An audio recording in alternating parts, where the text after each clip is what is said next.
Your brain has been reprogrammed to think incorrectly, or maybe not at all. I'm gonna help you start fixing it today with the magic of philosophy. Stick around to the end of the video and I will give you the very best quote in all of philosophy. I don't like to overstate, but this really did change the way I think about everything. Who are you who are so wise in the ways of science? What's reprogramming your brain is this constant barrage of information coming at you all the time.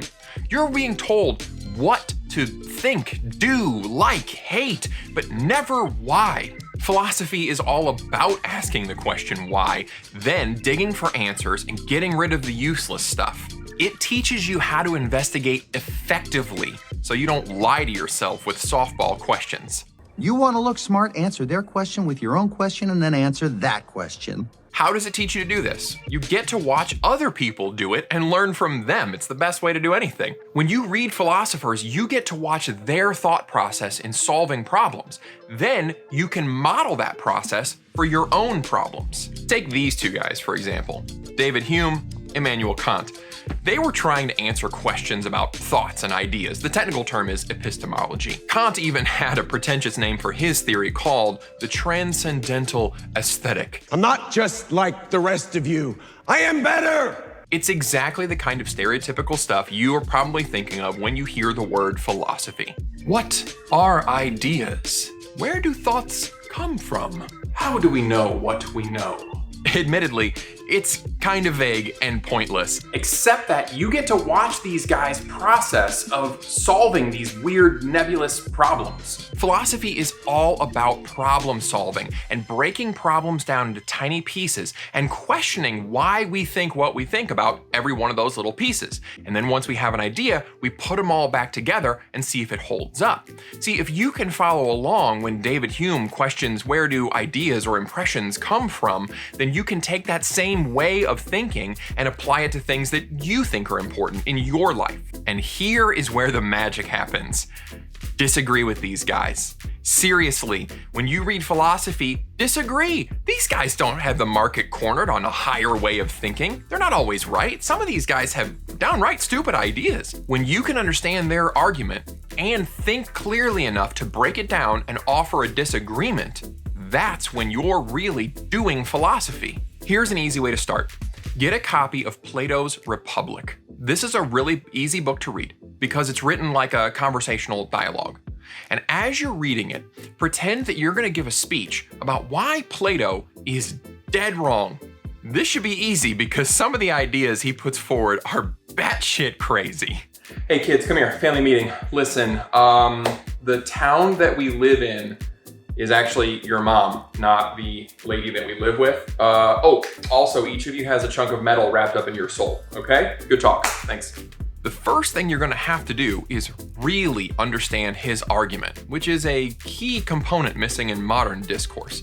If you don't fully understand what he's trying to say, how are you going to disagree with him effectively? Once you've done that, you're gonna have to work on your own reasoning and your own counterpoints, which you should have. You don't just wanna be a problem identifier, you wanna be a problem solver. You have to analyze your own thinking just as critically or more so than you did Plato's. Come at your own ideas from different angles, see if you can break them down, question the assumptions you made when you arrived at those points. Once you start practicing analyzing things like this, you will not be able to stop. And you will find yourself looking at the news and everything in your life in a whole new light. And that's good, because here's one more fun philosophy question for you to ponder. If you don't know why you think the things you do or do the things you do, can you really say that you're in control? Do you actually have free will if you're just going along with the flow of what you're told by newscasters, celebrities, advertisers, government agencies? Are you in charge here? Yes, I am.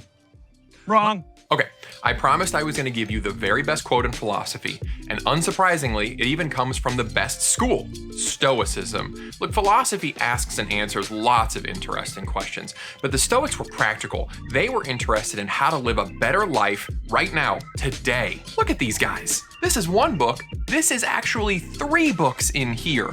The Stoics were not messing around. The quote comes from Epictetus in part 25 of his book, The Enchiridion. Now, I won't read the whole thing at you, I'll link it below, but it teaches 2 big lessons. The first is don't worry about what other people have, because you didn't do exactly all the same things they did. You used your resources, your time, your money in other ways, and that's okay. But that leads to the second lesson. Everything has a cost. He uses the illustration of buying lettuces. He says, look, you can buy some lettuces for a coin. And if you want the lettuce, you have to give up the coin. But if you don't end up buying the lettuce, you haven't lost anything because you still have the coin. Everything is an exchange. With this perspective, we go from, I don't have what they have, I didn't do what they did, to, I don't have what they have, but I didn't have to do the things they had to do. It's subtle, but it makes a big difference. It teaches you to value and evaluate everything. One thing that people are not valuing high enough is their time. It's the most important resource that you have. Take a look at this video right here, and I'll give you 3 ways to stop wasting your time. Thanks for watching.